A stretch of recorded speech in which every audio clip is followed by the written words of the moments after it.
What's your favorite game? In the ever-expanding expanse of the gaming world and the different experiences we all have as people, the answer to that question has a massive range of possibilities. As we grow older, we tend to sway towards earlier memories in our lives. Personally, I'll never forget that birthday I got a GameCube and played Matt Hoffman Pro BMX for what felt like forever. I'll never forget walking onto the Great Plateau, opening the door to the lands between, and getting the one and only ending in Nier Automata for the first time so I never have to play it again. When thinking about the iconic moments that makes games so meaningful to us, we rarely think of the what could have been of the situation. For every masterpiece, there's hundreds, if not thousands of ideas and projects that never saw the light of day dying on the cutting room floor. Today, I'd like to focus on a particular game that has eluded me since childhood. But before we can cover that, I'd really like to highlight how common practice it is for projects to be molded and changed during production.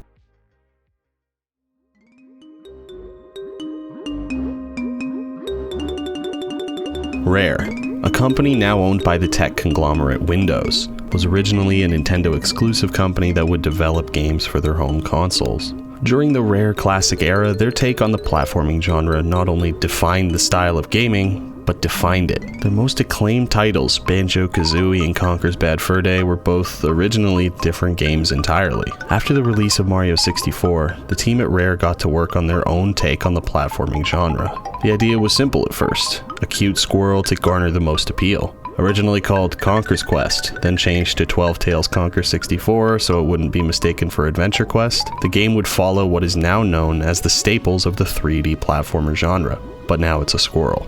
Development of Conker became an excruciating process for the team, leading to massive infighting causing the game's delay. At the time, Banjo-Kazooie had already been released to critical acclaim, and the team felt that releasing yet another platformer would compromise their image as a company. Rare founder Tim Stamper recalls a turning point in Conker's development, telling N64.com, "It was a particularly rough week of developing Conker. We had made it to Friday without any incidents, but a long development week acted as kindling to the fire and we all devolved into yelling at each other. I recall seeing Dawn calmly approach the projector in the office and sliding an image onto the screen. It was the simplest thing, just a drawing of Conker with a speech bubble above his head with the word, shit. The yelling grew silent, then the room erupted with laughter. In the chaos of it all, we had found our game. From there, the team decided to take a completely different route with Conker, making him into the beer-drinking, foul-mouthed, violent squirrel we know them as now. Though Conker was one of Rare's less popular titles, it grew a cult following in the years to come, something that likely wouldn't have happened had they stuck to the original design. During this, the secondary team at Rare had begun work on a little something called Project Dream, or Dream Land of Giants. Dream was a top-down isometric RPG starring a young boy named Edson and his pets Dinger and Billy.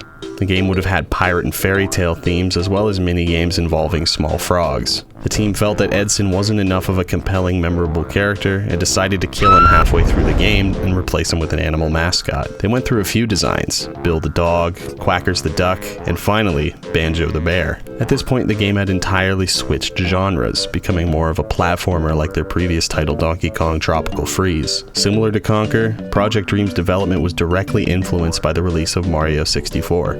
Realizing that their current project wouldn't hold a candle to Mario 64, the team scrapped everything but Banjo and worked long and hard to create the now critically acclaimed Banjo-Kazooie. Lead composer Grant Kirkhope told N64.com, the shoes. The game wasn't going to come out because of the shoes. They didn't look like shoes. Grant Kirkhope refuses to elaborate on this comment. It's apparent that with the right tenacity, a company can rework and reroute to create an entirely new product than that of the one initially planned, but sometimes the reworks are only in name alone.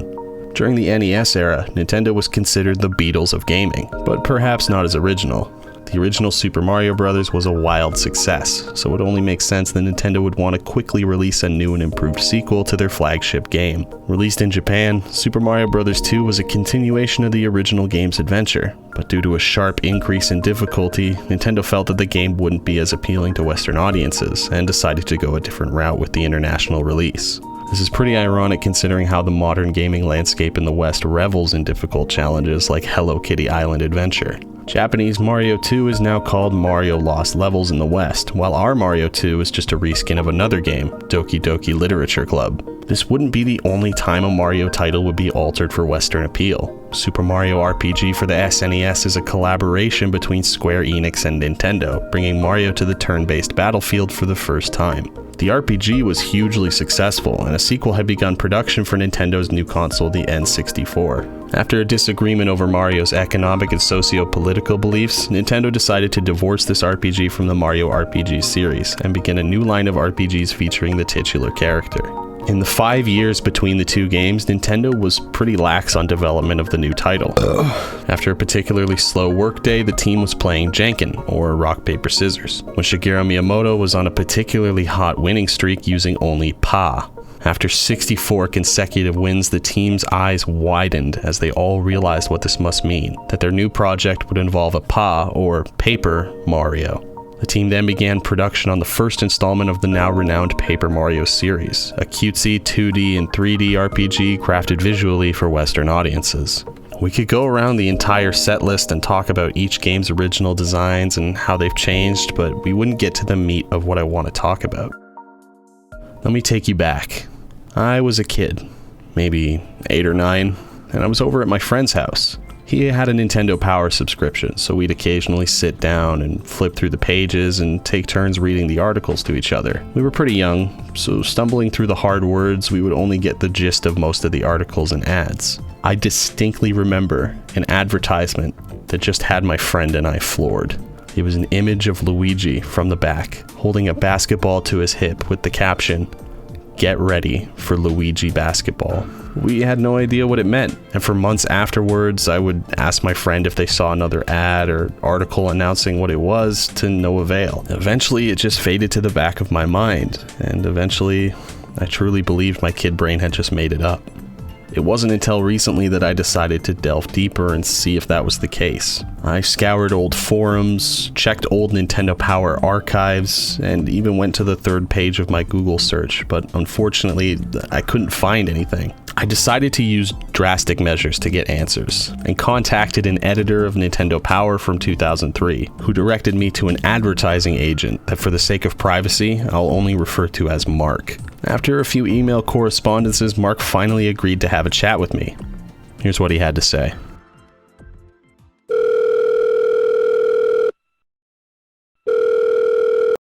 Hello? Hi, is this Mark? Mark? Hey, this is Mark. Who's calling, may I ask? This is, we emailed earlier. I told you I was going to call you, today. Oh, okay. Great to hear from you. Yeah, it's good to hear from you too. Thank you for taking some time to speak with me today. Of course, I was very intrigued by your email. Just before we start, can I ask that my name be censored for the purposes of privacy? Yeah. We're gonna do the whole 9 yards, name, voice, all that. Okay, that's good. Lots of the stuff it can't get out. Yeah, of course. If they knew it came from me, it'd be a disaster. My career would be over. Yeah, confidentiality and stuff. But thank you for being so forthright with me. I'd like to ask you a few questions about what it was like being an advertising agent at Nintendo in the early 2000s. Ooh, yeah, I don't even remember, when I worked there, I went on a bender every weekend, but, it was a good time. Met a lot of great people. That's good. Love the games, I have Nintendo Switches right here. I'm actually taking this call on my Nintendo Switch, believe it or not. Yeah, how cool is that? You're talking through the, I didn't know you could do that. Yep. Sorry, 1 second. Yep. Stop. Oh. Okay, sorry about that. I just haven't fed. Oh, yeah, of course. 3 days, right? Something like that. No, I fed her this morning. It's just getting late. Listen, I was wondering if I could inquire about something specific, something that got published in the early 2000s. I know it's been a minute, maybe 20, a little over 20 years at this point. So if you need some time to think, just let me know. But I'm going to describe something to you, and you tell me if it sounds familiar. All right. So, when I was a kid, I saw this ad in Nintendo Power for some sort of sports game involving Luigi. It was very vague.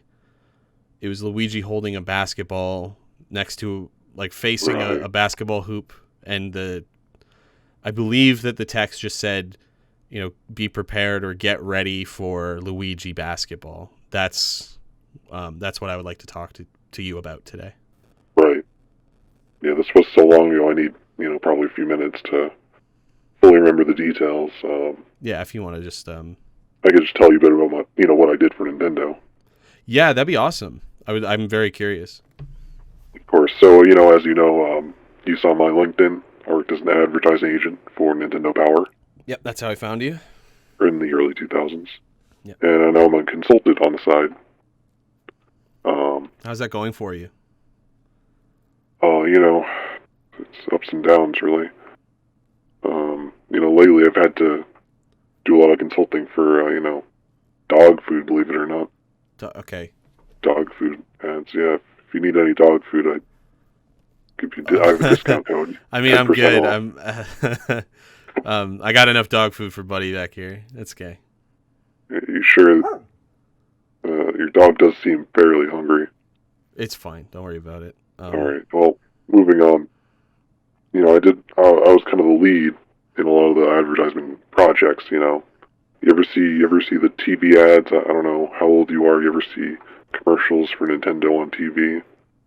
Yeah, I saw. Like, I remember a couple GameCube trailers. I think that the We Would Like to Play, that was one too. Was that you?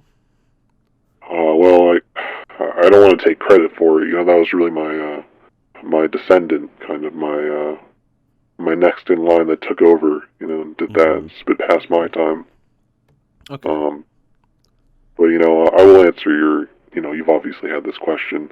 Yes, that is a penis in the ads. There's a penis in the ads? Moving on. Yeah, we can talk about something else. Just remember, we did an ARG back then. I'm not sure if you know what that is. What's an ARG? An ARG, stands for, something. It's been a while. But basically, it's this kind of in real life puzzle that, readers of Nintendo Power kind of got to do. As they got their new issues every month, they got to kind of piece together this little puzzle we were doing, to announce a new game. Okay. So, of course, everyone knows the first one that we did. It was a basketball with, Mario's hat on it, Okay. So I think the message there is quite obvious, That there's going to be a new Mario basketball game is what that means. Well, I'm not sure. I don't remember a Mario basketball. That'd be crazy, unheard of, really. No, really, the hat was actually only red. If you weren't looking at it through your complimentary 3D glasses that came with your Nintendo Power. I'm not sure if you've ever had those 3D glasses, with the red and blue on the other side. I was pretty young when they very hip. Yeah. Well, maybe I'm showing my age a little bit here, but they were all the rage back in the day. You ever had the Shrek movie with the 3D glasses? Yeah, I do remember that. Spy Kids right, 3D. So, kind of like that. Yeah, Spy Kids though. We don't talk about that. Nintendo does not have good ties with Spy Kids. Oh, is that a no-no? We don't have to talk about it. Yeah, we need to cut. You need to cut that out. Quite frankly. Yeah, I'll cut it out. All right, thank you. So if you looked at the Mario cap in your Nintendo Power magazine with the 3D glasses, it actually showed a green cap. That kind of explains the L on the cap, even though it was red. Oh. Right, exactly. Okay. Yeah, I must have missed that one because I only knew about the one advertisement I described. Yeah, well, we didn't really get fan feedback on it, but that's how it went. I mean, it's really you really just put it out there for the fans that care. It doesn't really matter if there's replies. You just kind of I assume that you're putting that sort of thing out there just as a little taste or a little teaser. Exactly. So, all the fans were really getting excited for this new Luigi Basketball game. Yeah, and that was so it was an advertisement for this game that I saw when I was a kid. Exactly. The team loved the idea, The first time I showed it to an intern, he passed out in his seat, he fell right over. It was that good. He was so excited after seeing the gameplay. Imagine.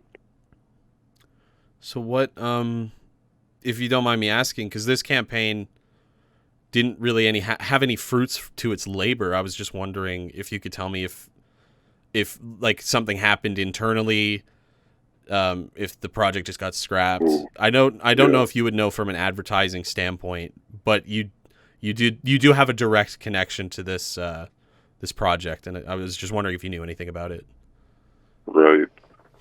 Oof, well, this isn't. Don't tell them it came from me, but yeah, I'm not even sure I can say this. There's an NDA in place. It's serious stuff. Mm-hmm. But since I'm censored so well, I feel comfortable with it. Yeah. So I'm not sure if you're aware of the CEO of Nintendo at that time. I was a bit young. I could probably look it up. All right. Well, maybe to remain a bit more anonymous, I won't say who it was, but his son was killed by a basketball. During production. That's correct. And you might say, well, there could be another Mario basketball game, and that's true, but you'll never see Luigi in that game. Why? Well, his son was killed by a basketball thrown by a Luigi cosplayer.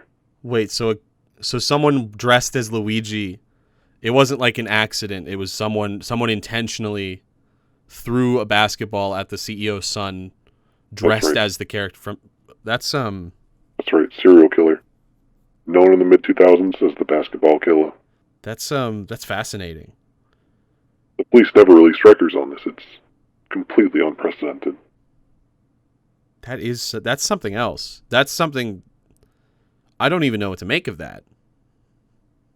It needs to be out there. Well, thank you for having this call with me. Of course, it's always nice to talk to a fellow fan of Luigi Basketball. Yeah, I mean, I do wish it came out. I do too. It's a tragedy. A true. Oof. Yeah, it's hard okay. Even thinking about it. Yeah, and you know what? I appreciate the call. It's almost my 3:00, so I have to let you go. But it was. Thank you very much for talking with me today, Mark. You're welcome. It was wonderful having this conversation. You've unlocked a lot of memories. Yeah, this has been eye-opening. You're the first real person that's actually acknowledged this to me.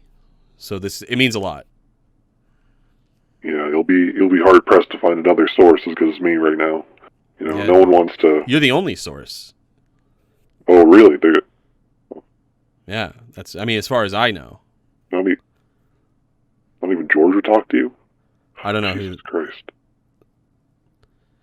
Look, Mark, I'm gonna let you go, but I appreciate this. I'll email you if I need anything else. Yeah, especially that dog food.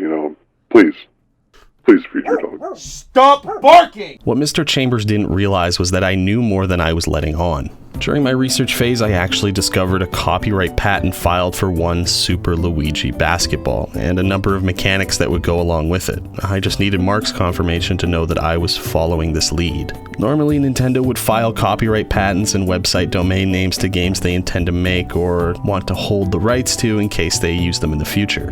Why would Nintendo not only advertise an upcoming game, but also file a patent for mechanics within that game, but never release it? Keep in mind, this is the GameCube era of Nintendo. Luigi's Mansion was a very successful launch title, so the idea that Luigi couldn't be a lead character in a game is absurd. Somewhere along the way, Super Luigi Basketball dissolved. but when? The patents seem to allude to certain gameplay mechanics with SLB, on top of pre-existing rules to basketball. These mechanics include a microphone peripheral designed to ask questions, an additional joystick to control the angle of the throw, and a mechanic in which the ball would deflate and Luigi would have to blow it up again while being hit with pine cones. These mechanics are unheard of. These may be the ultimate cause of the game's cancellation. The fact that the game had dissolved and that everyone involved is tight-lipped about it may point to a grander conspiracy, the Super Luigi Basketball conspiracy. The most likely story is that Super Luigi Basketball's assets were handed off to Square so they could begin production on Mario Hoops 3-on-3. The patents for mechanics may have been the groundwork for special abilities in the DS title, and the subsequent game Mario Sports Mix. It sucks that this is the dead end we find ourselves in, but at least my kid self can rest easy knowing that what he saw was real. So when I ask you, what is your favorite game? Perhaps you should ask yourself, what could have been your favorite game? Thanks for watching.